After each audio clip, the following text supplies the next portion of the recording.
Assalamualaikum warahmatullahi wabarakatuh. Perkenalkan, nama saya Muhammad Arif Fadila dengan NPM 1751123, mahasiswa dari Universitas Internasional Batam, Fakultas Ilmu Hukum, kelas 7 IHMC dari dari mata kuliah Seminar Hukum yang diampu oleh dosen saya atau dosen kami, yaitu Bapak Febri Jaya.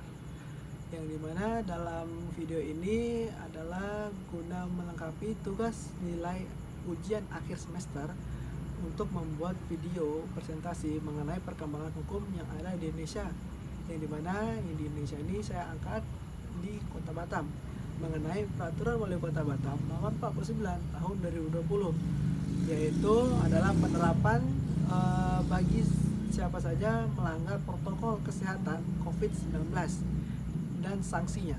Oke, dalam hal ini saya akan singgung, menurut saya dalam Perwako nomor 49 tahun 2020 ini tidak sesuai atau tidak efektivitas adanya Perwako tersebut. Mengapa demikian? Karena pertama, itu dalam penyebaran informasi terhadap masyarakat, Perwako nomor 49 tahun 2020 itu tidak efektif atau tidak penyebar merata di tiap kecamatan, karena ada beberapa warga juga di tiap-tiap kecamatan, baik itu terpencil ataupun terbuka pun, itu tidak tahu akan adanya atau hadirnya Perwako nomor 9 tahun 2020 ini mengenai penerapan protokol bagi siapa saja melanggar protokol kesehatan dalam pencegahan COVID-19. Oke, yang kedua, dalam penerapan sanksinya itu menurut saya juga kurang. Mengapa hal demikian? Karena dalam hal ini warga Batam sudah banyak juga yang tidak pakai masker, dan dari aparatur sipil negara pun tidak tegas dalam menindaklanjuti warga Batam tidak taat atau tidak patuh terhadap protokol kesehatan dalam mencegah COVID-19.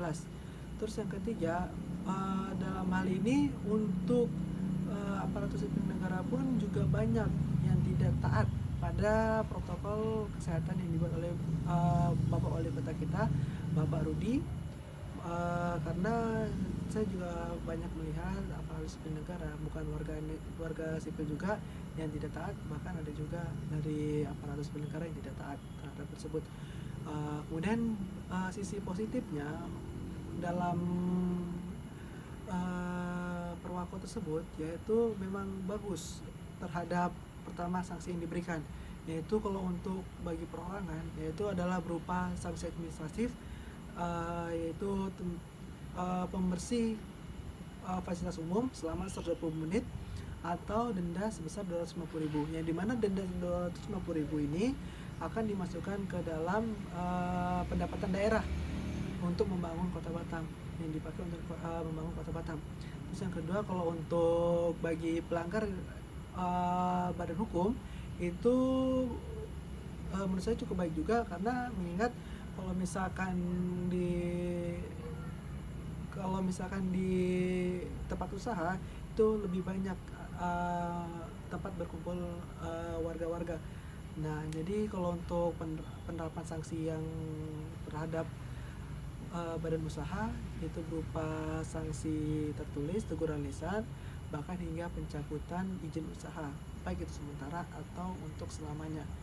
Itu menurut saya itu sih untuk plus minusnya, tapi